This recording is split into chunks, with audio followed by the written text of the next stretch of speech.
অজুতে 4টি ফরজ আছে। এই 4টি ফরজ যদি আপনার বিন্দুমাত্র ছুটে যায় তাহলে কিন্তু আপনার অজু হবে না, আর অজু না হলে আপনার কোনো ইবাদতই হবে না। তো সেই 4টি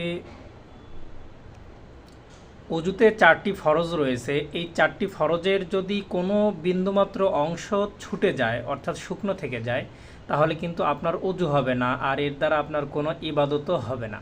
সেই 4টি ফরজ হলো, প্রথমত আপনাকে সমস্ত মুখ ধুইতে হবে, আপনার এই কপালের চুলের গোড়া থেকে নিয়ে থুতুর নিচ পর্যন্ত, কানের এই লতি থেকে নিয়ে এই লতি পর্যন্ত।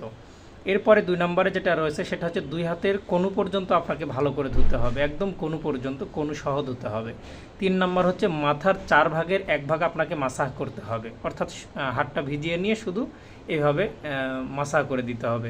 আর 4 নম্বর রয়েছে পায়ের টাকনু পর্যন্ত আপনাকে ধুতে হবে। হ্যাঁ, এই 4টি যেন ছুটে না যায় এটা অবশ্যই আমরা লক্ষ্য করে করব। আর এটা যদি আপনি শেয়ার করে দেন ইনশাল্লাহ আরও 10 জন ভাই এই অজু সম্পর্কে জানতে পারবে। তো মাসবি সবাই শেয়ার করে দিবেন। আসসালামু আলাইকুম।